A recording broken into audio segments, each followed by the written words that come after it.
Hello, and welcome to the Scriptures Are Real podcast, the podcast where we talk about times where the Scriptures became real for us, and thus we were able to draw more meaning and power into our lives. I'm your host, Kerry, and today I have one of my longest and oldest, I don't know how old, I do know how old he is, he's my age, but I mean, it's not the oldest friend I have, but oldest in terms of, I think, was it maybe second grade that we met, Wayne? This is Wayne Anderson. Yeah. I think it was second grade, maybe before that. Yeah, I think And we moved into that area right at about the second grade. Yeah. yeah, and then we were roommates in college and so on. Wayne has just been a great friend to me for a long time. We actually went ring shopping together when we got engaged, and he drove me out to California where I proposed and he proposed on the same close to weekend, and we've done all sorts of foolishness together as well. So, but we're not going to talk about that part. So anyway, welcome, Wayne. Well, thank you, Kerry. It's good to be with you. Yeah. So, why don't you tell us a little bit about yourself beyond that? Anything you'd like to share? Well, to start off, do not have a PhD in ancient Egypt studies. Although you were in a difficult program, I know because I watched you studying. Very little. I studied very little. Well, I'd like to uh, say that I probably did, but yes. Uh, no, I went a little different path than you did, but I've sure enjoyed listening and learning to you from you over the years, for a lot of years, as you mentioned. No, my degree is in construction management, so um, quite different than a lot of the guests you've had on your podcast. So this ought to be entertaining. Yeah, but more similar to many of my readers, so or listeners. So yeah, Right. Wayne runs his own construction business. I know he's good because the basketball court I have at my house, Wayne built. So and it's level and working and has been for a number of years. So I know he's good. So anyway, Well, thanks, but Kerry.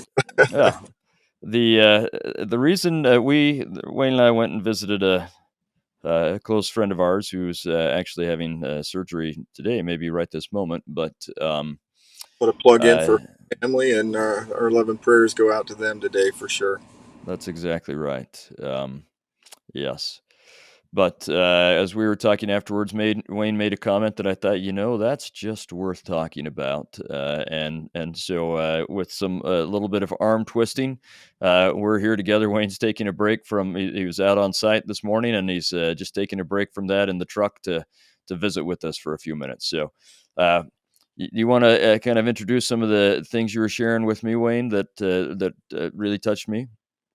Yeah, so I think some of it was we got in a little conversation about some of our kids and some of the struggles that they've had recent, and it was kind of interesting. There were kind of three of us there, and our kids had a couple of our kids had a very similar pattern, and as we've been studying the Old Testament here, and Joseph and his family and their struggles, um, I think it led us to think, well, if those guys can make it, maybe we have a shot here, because Joseph had some siblings that were pretty tough shape there for a while. I think we started talking about who was it, Judah, and you know Yeah. how almost awful of a person he was at one time. Um, Yeah.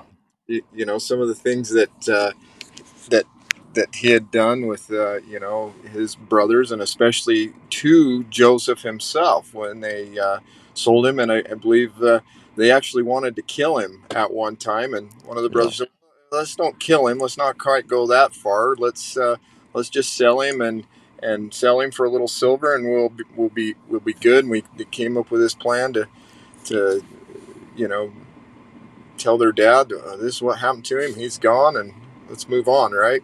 Yeah. And and then of course we know that as they started to live through the famine and ran out of food, and were sent in to see Joseph, and he kind of tested them for a while.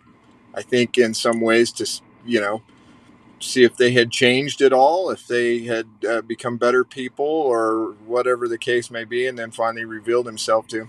But I think that the thing that led us to our discussion was toward the end there, where um, he was going to keep Benjamin, and Judah just couldn't handle that, and that Yeah. was a big turning point. Um, at that time for his family, for Judah to step up and say, "Hey, no, take me and let poor Benjamin go. My dad, this will kill my dad, right?" You know, Yeah. and so as I've related that to my personal life and to my family, how neat of an experience was that to see Joseph all of a sudden just break down and be able to forgive his brothers, all of them, um, and then realize that Judah had also had a change of heart, if you will, to to change his life. And what a neat story that is to to relate to our kids and our families. I think that's Yeah. kind of we got started on that little discussion there, wasn't it, Kerry? Yeah, it was, and I remember you saying one thing you said just kind of really hit me because you talked about Judah and you said, "You well, and Simeon and Levi, I mean, like they tried to kill a whole city. Well, they did kill a whole city, and yet it seems like they have a turnaround." Yeah. And we mentioned, I think we mentioned, like, Esau at one point wanted to kill Jacob, and that but they end up reconciling. And even though I've talked about it a little bit before on the podcast, and I've thought about it before, as you kind of rattled off, well, we've got all these guys that are really messing up in pretty serious ways. I mean, and I remember you saying that. I mean, Yeah. nothing we've done or our kids have done are like killing a whole village, right? Yeah. Or selling your brother, or sleeping with who you think it's a harlot, and so on. I mean, it's we haven't done those kinds of things, and yet these guys, they turn around and things end up okay. And I think we can tie it into Exodus. I mean, I don't know exactly what's going on with Moses, and that he kills an Egyptian. I actually talk about that in an episode, like the next episode of this, but I don't know what happens there. But in all of these cases, we have people who have some rocky beginnings, and they get their act together. And if they can get their act together, then maybe me and you and our family, extended family, our kids, whatever, maybe we can all get our act together. You really gave me you lifted me up in talking about that day, Wayne. Well, I think your podcast. I've become a little podcast junkie here of late. Not only with yours, but some of your other friends that you've been on theirs, and as we've been studying the covenant now for this mainly this year, but going back a couple of years, when President Nelson. He's really started pushing the covenant, and Yeah. yeah, I was thinking the other day, boy, I'd missed the boat on this for so many years. I mean, it's there. We've talked about it, obviously, all the way through seminary and missions and families growing up. But I don't know that I've ever understood it or had the desire to learn about it so much as of recent. And a big part of that may be President Nelson pushing that in general conference, and boy, it just has struck a chord with me. And as I've started to study that, and I think I told you the other day that I started to read the Old Testament again for last year. So many years, you just as a just regular member of the church, not flying to Jerusalem all the time and doing all those cool things that you do, and my kids are thankful that I haven't flown them over there to show them a rock, uh, you know. Uh, but boy, I'd like to see the rock, and as I've studied these things, I think, oh, this is just neat stuff.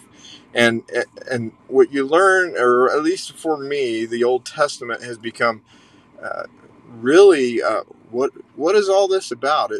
It's about families making a covenant, and individuals making a covenant with our Heavenly Father.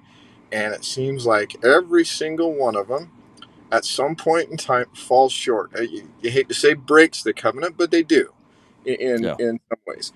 And the one side that never breaks the covenant is our Heavenly Father.